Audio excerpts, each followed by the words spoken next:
conference will now be recorded.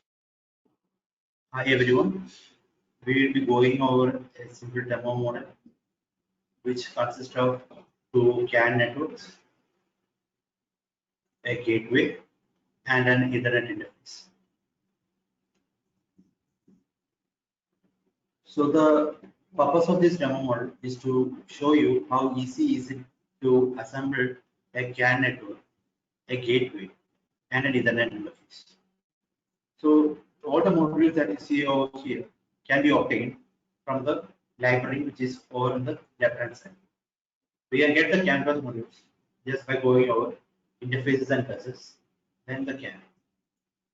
So as we can see here, for the CAN bus or on the left hand side, it is having 4 nodes. So these nodes are the entities which are connected to the CAN network, this particular CAN network. So we can have the engines, the brakes, the wheels, the infotainment systems, all of that connected to a CAN network, and according to the number of nodes required, we can add them up as per the requirement.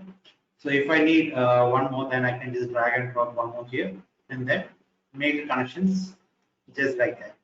And this node is having a certain set of parameters, which are the name of the CAN bus and the node name. So just we have to make sure that the node name is unique in one network. And here I have, we can see that by default, the sensor database is set to true, which means that I don't need any external input. I can generate synthetic traffic. So that is a result. So if we look here, we can see that there is these ports are left empty here. So the reason is that in this demo template, we have used synthetic traffic generator. So that the traffic is generated again according to a certain set of parameters defined in the CAN bus. So if I just double click on the CAN bus, we can see a list of parameters. So we can check the FT enable to make it FT, CAN FT, and we also have the plot enabled set to true so that we can get the power plots, the status of each of the nodes connected, all of that. Then the CAN input is very specified here. The bus name is, it's an identifier, so we have the CAN bus name specified here. Then we have the signal database, and we have the message database. So these are used, the signal database is specifically used if we are generating the signals synthetically. So in this particular template, we are generating the traffic, the packet synthetically. So this database will be used. And we have the filtering database, which is used for accepting the messages onto certain nodes. And then we also have the power table over here. Then the base rate, then the identifier rates as well, 11 bit, 29 bit, and the box as well. Then bit stuffing, and then we also have the reset, then the power of all of that which is incorporated into the CAN bus as well. Now, before we go into too much details, let us take a quick run and see what are the different statistics that we are getting out here.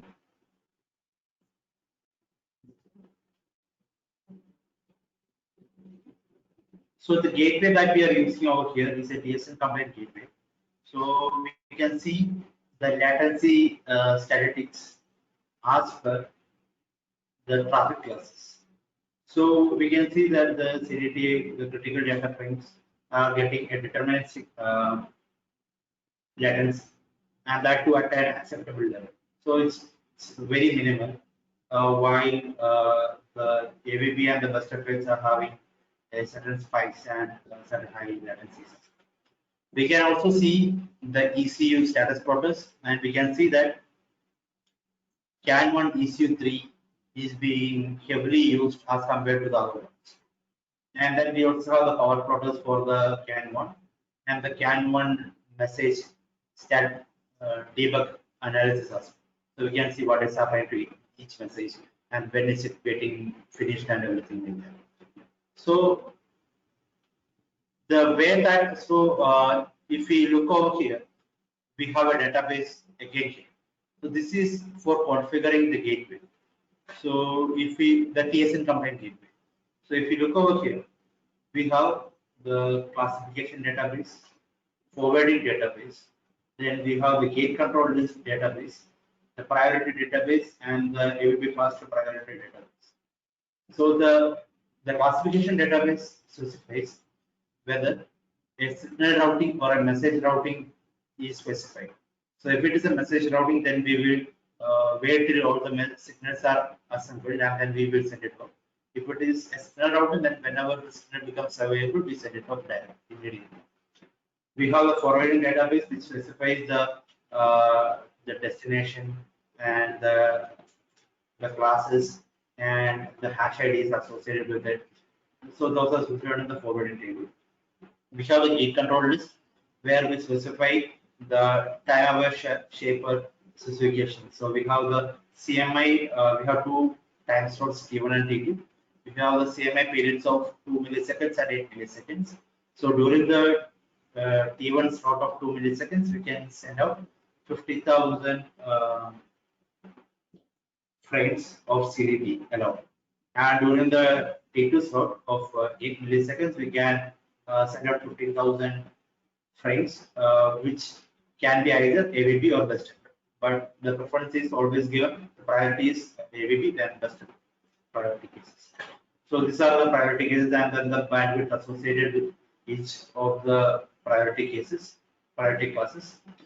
And then here we have the AVP class to priority specification. So this database is also required while configuring. So you can access this also from the library directly as well. So that can be accessed from the IEEE 802.2 standard library where the TSN compliant modules are placed. And we have the Ethernet traffic generator as well. If you look over the Ethernet traffic generator, we can see this Ethernet traffic generator sends out 1502 bytes of traffic every 500 microseconds. So we can see and we can modify each of these modules, each of the forwarding specification to specify where the traffic has to be sent out to. And the reason why the CAN1 ECU3 was seeing a lot of traffic was because we are sending one of the traffic from the hash ID 4 to CAN1. So if you look over what the hash ID 4 traffic is specified, it is from Ethernet traffic generator. So the Ethernet traffic was sent over to the CAN1 ECU3, and that was the reason why the ECU3 was having a lot of traffic. So if we run this again, we can see that in detail.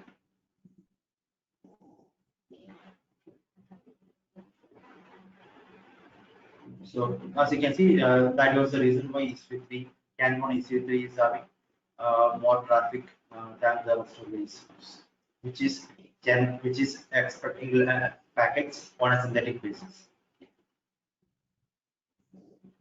So thank you for listening to the tutorial. If you have any doubt, feel free to send a message to info@mirabilisdesign.com and we'll be happy to help you. Thank you.